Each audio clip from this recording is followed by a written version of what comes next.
जय हिंद दोस्तों, वंदे मातरम। क्या हार्दिक पांड्या के लिए इस समय वर्ल्ड कप के स्क्वाड में जगह बना पाना मुश्किल होता जा रहा है? दरअसल जो सिनेरियो बनते हुए दिखाई दे रहे हैं, जो सर्कमस्टांसेस बनते हुए दिखाई दे रहे हैं, वो तो फिलहाल यही कह रहे हैं। T20 वर्ल्ड कप की अगर मैं बात करूं तो आईसीसी की तरफ से जो डेडलाइन दी गई है वो 1 मई की तारीख दी गई है कि भैया 1 मई तक आपको अपनी फाइनल टीम सबमिट करनी है। इसके अलावा अगर आपको कोई चेंज करना है तो 25 मई तक आपको एक चेंज करने की इजाजत रहेगी। मतलब मोटी मोटी बात यह है कि बीसीसीआई के सिलेक्टर्स को माथाफोड़ी करनी होगी और कैसे भी करके अप्रैल के लास्ट वीक या फिर 1 मई को अपनी टीम तो अनाउंस करनी ही होगी। अब ऐसे सूरत हाल में वेंकटेश प्रसाद जी का एक ट्वीट सामने आता है जिसमें कि उन्होंने 3 खिलाड़ियों का जिक्र किया है। पहले खिलाड़ी हैं शिवम दुबे। शिवम दुबे को लेकर वेंकटेश प्रसाद का कहना यह है कि दुबे जी की जो स्किल्स हैं स्पिनर्स के खिलाफ हिट करने की, उनको देखते हुए शिवम दुबे को आप इग्नोर नहीं कर सकते। लेकिन यहां पर आपको एक बात ये गौर करनी होगी कि शिवम दुबे ने लास्ट ईयर तो सीएसके की तरफ से काफी बॉलिंग करी थी, लेकिन अगर इस बार देखें तो इस बार समझ में नहीं आ रहा है कि इस बार वो बॉलिंग क्यों नहीं कर रहे हैं। ऐसा तो है नहीं कि सीएसके को जरूरत नहीं पड़ रही है, तो फिर उसके बावजूद भी क्यों बॉलिंग नहीं कराई जा रही, ये एक सोचने की बात है। दूसरा बैट्समैन जिसका जिक्र किया गया है वो है सूर्य कुमार यादव। भाई T20 के वेल नोन बैटर है, शायद ही ऐसा कोई रिकॉर्ड हो जिसकी तरफ उनकी नजर ना जाती हो। और T20 में सूर्य कुमार से बेहतर इस समय कोई है भी नहीं, और अगर वो फिट है तो सूर्य कुमार यादव को बाहर बिठाना बेवकूफी होगी।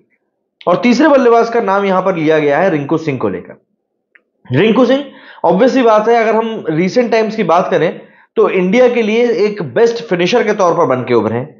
अभी अगर हम सिर्फ लास्ट मैच को इग्नोर कर दें जो कि केकेआर का चेन्नई के साथ हुआ था चेपॉक में, उस मैच में रिंकू का कुछ कमाल चल नहीं पाया था, वरना तो हर एक मैच में रिंकू अपने बल्ले से बिल्कुल सबको बताते आते हैं कि भैया क्यों आखिर रिंकू के बारे में इतनी बातें चल रही हैं। तो रिंकू सिंह वहां पर ऑलमोस्ट सर्टेन है। अब इन 3 बैट्समैन को अगर आप सर्टेन कर रहे हो तो टॉप ऑर्डर में आप विराट कोहली और रोहित शर्मा को इग्नोर नहीं कर सकते। विराट कोहली को लेकर कंफर्मेशन ऑलमोस्ट आ चुका है हर जगह पर कि विराट कोहली को तो टीम में इंक्लूड किया ही जा रहा है, चाहे सोशल मीडिया पर कोई भी बात चल रही हो, विराट कोहली टीम में मौजूद हैं। रोहित शर्मा कप्तान है। 3 बैट्समैन आपको बता दिए, 5 तो यही हो गए। एक बैट्समैन जो कि ओपनिंग करेगा रोहित शर्मा के साथ वो या तो होगा यशस्वी जायसवाल या फिर शुभमन गिल। शुभमन गिल का अभी हाल का प्रदर्शन खराब रहा है। जायसवाल को अगर हम तवज्जो देते हैं तो उनका भी प्रदर्शन खराब रहा है, but he can be a wicket keeper. तो इन दोनों में से किसी एक बैट्समैन को अगर हम रख लेते हैं तो हमारे 6 बैट्समैन पूरे हो गए। इसके बाद में आप अगर विकेट कीपर का ऑप्शन अभी भी खुला रख रहे हो तो आपके पास में एक स्पॉट बच रहा है विकेट कीपर का। उस स्पॉट के लिए कौन कौन है? ऋषभ पंत बढ़िया खेल रहे हैं, बट ऋषभ पंत के साथ में दिक्कत यह है कि उनकी फिटनेस, कुछ मैचेस को देखकर ऐसा लगा जिसमें कि ऋषभ पंत अपने फुल्ली फिटनेस लेवल पर दिखाई नहीं दिए। हालांकि उनका जो दिल्ली कैपिटल्स है टीम मैनेजमेंट, उसका यही कहना है कि ऋषभ इज फुल्ली फिट, लेकिन फिर भी एक कहीं ना कहीं डाउट की कंडीशन रहती है। तो ऋषभ पंत के साथ में फिर आपको एक बैकअप कैरी करना पड़ेगा। ये जस्ट एक वाइल्ड थॉट है, बट अगर हम इस सिनेरियो को बस मान लेते हैं कि चलो ऋषभ फिट भी है तो ऋषभ को खिला सकते हैं या फिर उसकी जगह संजू सैमसन को खिला सकते हैं, जो कि एक बार फिर से हम कह सकते हैं भाई बढ़िया ही खेल रहा है बंदा। इसके अलावा ईशान किशन को आप कंसिडर कर सकते हैं। Ishan Kishan can be a very good batsman अगर उनका दिन है तो, यहां पर सबसे बड़ी बात यह है। इसके अलावा अगर हम बात करें तो संजू सैमसन की हमने बात कर ही ली, पंत की हमने बात कर ली, यशिश जायसवाल की हमने बात कर ली, जुरेल और जितेश, ये 2 बैट्समैन विकेट कीपर और हैं।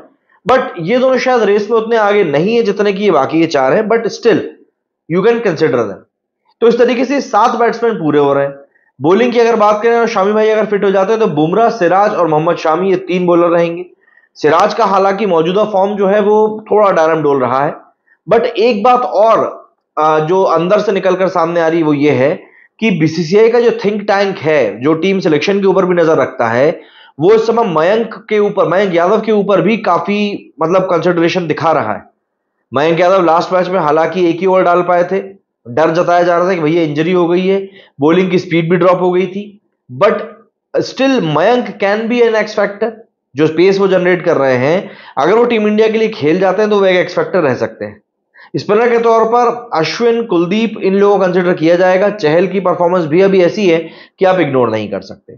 तो ये कुछ चीजें चल रही हैं इस समय टीम सिलेक्शन को लेकर, लेकिन यहां पर सबसे बड़ी बात यह है कि हार्दिक पांड्या की कहीं भी जगह बनती हुई नहीं दिखाई दे रही। अगर आप यहां पर ध्यान से देखेंगे तब आपको ये चीज समझ में आएगी कि यार हार्दिक पांड्या जो है उनको लेकर कोई बात नहीं हो रही। दरअसल हार्दिक पांड्या की अगर हम बात समझें तो हार्दिक पांड्या के साथ में प्रॉब्लम ये आ रही है कि लास्ट के 2 मैचेस में बंदे ने बॉलिंग नहीं करी। बॉलिंग को लेकर जब बात करी गई कि भैया आप बॉलिंग क्यों नहीं कर रहे हो, तो उनका कहना था कि सही समय आने पर मैं बॉलिंग करूंगा। शुरुआत के मैचेस में जब हार्दिक पांड्या ने बॉलिंग करी थी तब वो इतने इफेक्टिव साबित हुए नहीं थे। बैटिंग की बात करें तो बैटिंग में भी कोई वो बहुत दमदार प्रदर्शन कर नहीं पा रहे। कुछ 100 रन बनाए उन्होंने अभी जो जितने मैच खेले, मतलब एक भी इनिंग उनकी ऐसी नहीं थी जिस इनिंग ने मैच के ऊपर इंपैक्ट डाला हो। तो ये कुछ चीजें हैं जो कि इस समय हार्दिक पांड्या के अगेंस्ट में जा रही हैं।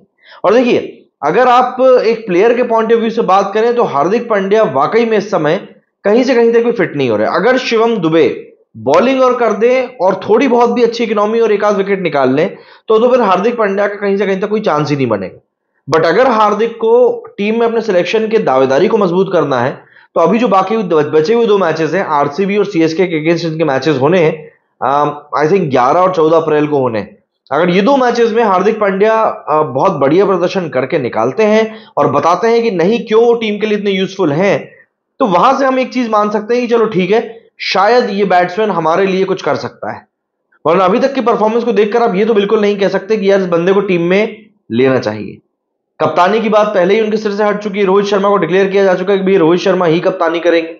तो ऐसे में हार्दिक पांड्या के पास में लेवरेज नहीं बच जाता है कि आखिर वो टीम में क्यों आई। कप्तानी की ही अगर हम बात कर लें सिंपल सी, तो मुंबई इंडियंस को लेकर जो कप्तानी उन्होंने करी है वो भी कोई बहुत ज्यादा इंपैक्टफुल रही नहीं है। तो यहां पर तारीफ से ज्यादा सवाल खड़े होने और पांड्या का टीम में सिलेक्शन के ना होने का एक सबसे बड़ा कारण भी यही बताया जा रहा है, जो अंदर की रिपोर्ट सामने आ रही है उनके कारण। अच्छा, जो T20 वर्ल्ड कप को लेकर कुछ अपडेट्स निकलकर सामने आई है उसमें बताया जा रहा है कि ऋषभ पंत के बारे में भी यही बात है कि मोस्ट प्रोबेबली वही जो है इस कमबैक करने वाले हैं, क्योंकि काफी इंप्रेस किया उन्होंने आईपीएल में। विराट कोहली जो है स्क्वाड में बिल्कुल पक्का पक्का रहने वाले हैं। Selectors are facing dilemma recording accommodating Shubman Gill and Yuzvendra Chahal in the squad. मतलब गिल और चहल को लेकर इस समय काफी कंफ्यूजन है कि इन दो को कैसे इंक्लूड किया जाए, और अगर नहीं इंक्लूड कर रहे हैं तो फिर इनको ना इंक्लूड करने का क्या कारण रहेगा, क्योंकि चहल तो देखिए बढ़िया परफॉर्मेंस दे ही रहा है और गिल के पास में थोड़ा बहुत एक्सपीरियंस है अगर कंपेरेटिवली बाकी लोगों की बात करें तो। इसके अलावा मयंक यादव को के बारे में मैंने आपको बताया, बहुत क्लोजली वॉच किया जा रहा है, क्योंकि हो सकता है कि उसको स्क्वाड में इंक्लूड किया जाए, क्योंकि पूरा पोटेंशियल है उसमें एक एक्स फैक्टर का। टीम सिलेक्शन के बारे में मैंने आपको बताया है कि टीम सिलेक्शन जो है वो फर्स्ट वीक ऑफ मई या लास्ट वीक ऑफ अप्रैल तक हो जाएगा। इसके अलावा Surya Kumar Yadav, Rinku Singh, Siraj and Bumrah are 100% certain to be included. अब देखिए, यहां पर सबसे बड़ा फैक्टर एक बस यही आ रहा है कि सिराज का जो इंक्लूजन होना है उसके ऊपर काफी सवाल खड़े होंगे। दरअसल सिराज का जो प्रदर्शन रहा इस बार के आईपीएल में वो काफी ज्यादा ऑफ कलर रहा है। ऐसे में अगर T20 वर्ल्ड कप में एंटर करते समय सिराज का प्रदर्शन खराब रहता है तो जाहिर सी बात है सवाल और उठेंगे कि यार जब बंदा आईपीएल में ऑलरेडी खराब खेल रहा था तो उसको इंक्लूड करने की कारण क्या थी। हालांकि सिराज का देखा गया है कि जब इंडियन टीम की बारी आती है तब बंदे का अलग ही परफॉर्मेंस निकल कर आता है सामने, बट स्टिल यहां पर जब आपके पास में ऐसे ऑप्शंस अवेलेबल हैं जो कि ऑलरेडी अच्छा खेल रहे हैं, तब आपको उनकी तरफ क्यों नहीं देखना चाहिए। लेकिन फिर एक बात यह भी आ जाती है कि एक्सपीरियंस मैटर्स। तो यहां पर इस समय जो टीम इंडिया के सिलेक्टर्स हैं उनकी काफी ज्यादा माथाफोड़ी चल रही है। समझ में उनको आ नहीं रहा है कि आखिर किस तरीके से इस टीम को सिलेक्ट करेंगे, क्योंकि ऑप्शंस ही इतने अवेलेबल हैं। और कई लोग जो कह रहे हैं कि विराट कोहली को इंक्लूड नहीं करना चाहिए, वो वाकई में मतलब कुछ जाके शंख पुष्पी वगैरह लें। और मेरे हिसाब से रोहित शर्मा को भी कई लोग ये चीज कह रहे हैं कि भाई बड़ा पाव आखिर क्या ही उखाड़ लेगा। तो भाई ऐसा है कि तुम लोग वही वाली जनरेशन के लोग हो जो आईपीएल के एक सीजन में कोई चल के हीरो बन जाता है ना, उसको पूजने लगते हैं, बस वही लाने लो। तुमको नहीं पता कि आखिर एक बड़ा बैट्समैन या बड़ा प्लेयर क्या होता है। खैर, आप लोग मुझे बताइए आप लोगों का इस बारे में क्या कुछ कहना है। मेरे इस वीडियो में फिलहाल इतना ही। जय हिंद, जय भारत।